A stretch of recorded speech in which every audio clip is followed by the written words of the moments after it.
대리인 장승욱 변호사입니다. 저는 이 사건 탄핵소추 사유와는 살짝 비껴나서 피청구인이 오염시킨 헌법의 말에 대해서 말씀드리려고 합니다. 피청구인이 헌법에 대해 언급했던 말을 일별해 보면서 그가 얼마나 왜곡된 헌법 인식을 가지고 있었는가 하는 점을 살펴보겠습니다. 말은 같은 말을 사용하는 언어 공동체의 구성원들이 서로 소통하는 수단이자 생각을 담는 그릇이라고 합니다.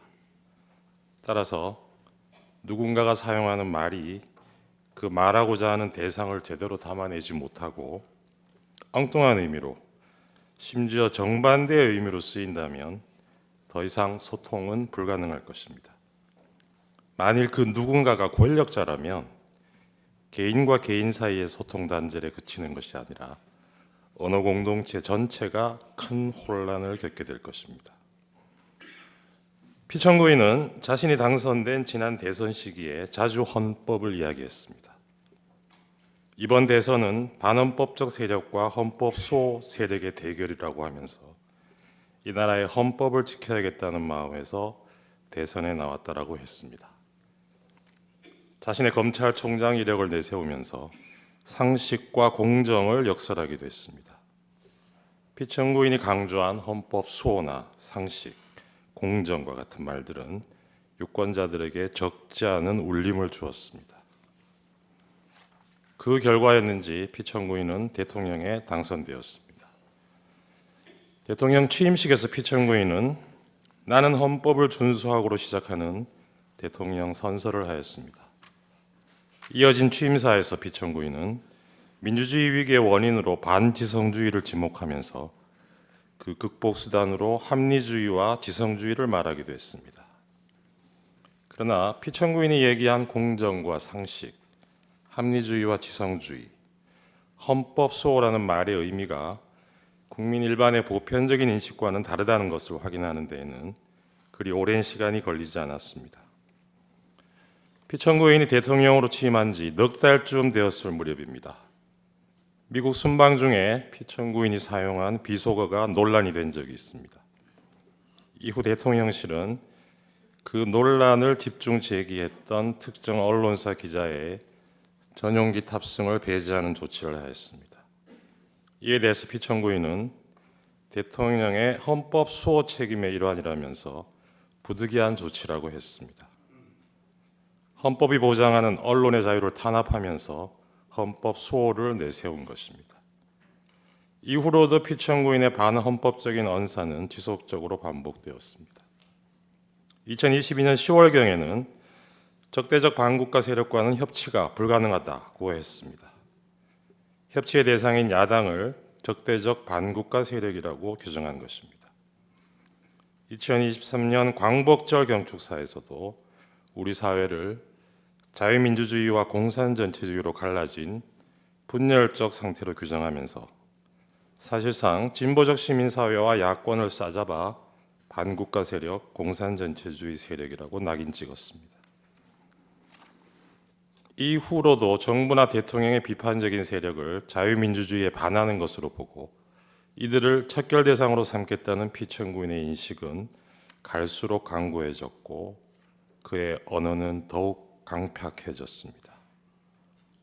피청구인의 이러한 언행에 민심이 등을 돌린 것은 당연한 일이었습니다. 2024년 4월 총선에서 국민들은 피청구인의 독단적인 국정 운영에 대해 냉엄한 심판을 하였습니다.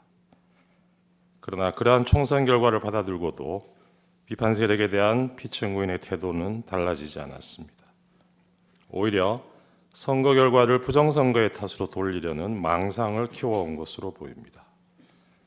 피청구인은 급기야 종북 반국가 세력을 척결하겠다면서 45년 만에 비상계엄을 감행하기에 이르렀습니다.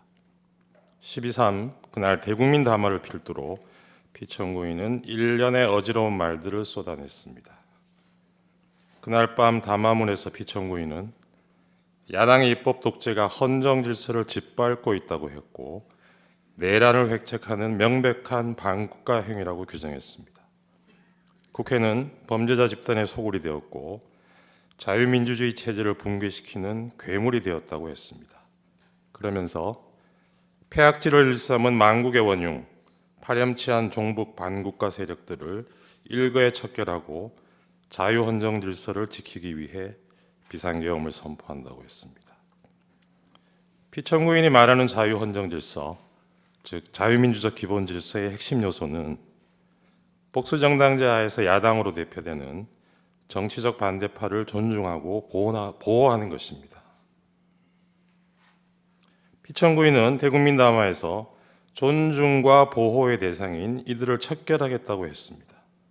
이것은 자유민주적 헌정 질서를 파괴하겠다는 것과 다를 바 없습니다.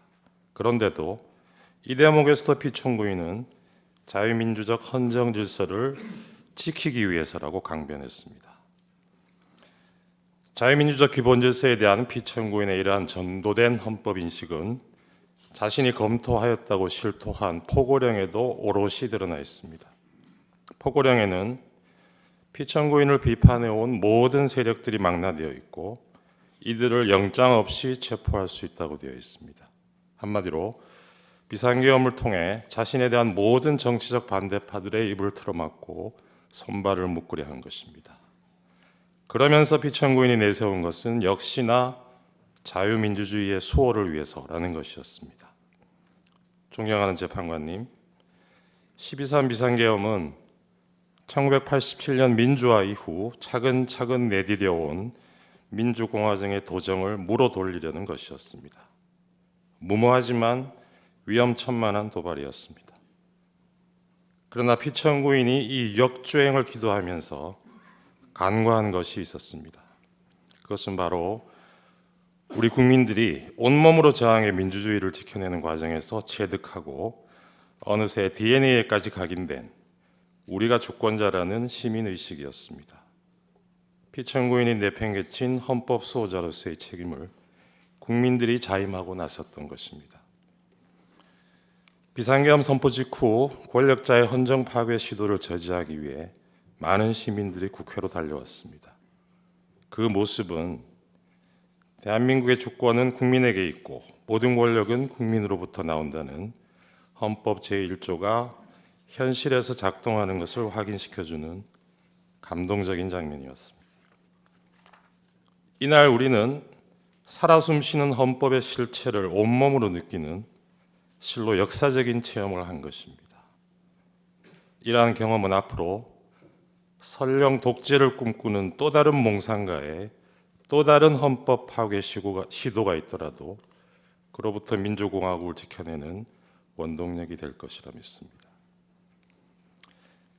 탄핵 결정이 나온 후에 우리 사회가 분열과 혼란을 겪을 것이라고 걱정하는 사람들이 적지 않습니다. 그러나 주권자가 헌법을 지켜낸 우리의 경험은 그러한 혼란을 극복하는 과정에서도 많은 지혜를 줄 것입니다. 따라서 그 혼란의 시간은 길지 않을 것입니다. 존경하는 재판관님, 피청구인은 자유민주주의를 무너뜨리는 언동을 하면서 자유민주주의의 수호를 말했습니다. 헌법을 파괴하는 순간에도 헌법 수호를 말했습니다. 이것은 아름다운 헌법의 말, 헌법의 풍경을 오염시킨 것입니다. 제가 좋아하는 노래 가사에 이런 구절이 있습니다. 세상 풍경 중에서 제일 아름다운 풍경, 모든 것들이 제자리로 돌아가는 풍경. 이 노랫말처럼 모든 것들이 제자리로 돌아가고 우리도 하루빨리 평온한 일상으로 돌아갈 수 있기를 소망합니다. 저는 그 첫 단추가 권력자가 오염시킨 헌법의 말들을 그 말들이 가지는 원래의 숭고한 의미로 돌려놓는 데서 시작되어야 한다고 믿습니다. 국민과 함께 이 사건 탄핵 결정문에서 피청구인이 오염시킨 헌법의 말과 헌법의 풍경이 제자리를 찾는 모습을 꼭 보고 싶습니다. 감사합니다.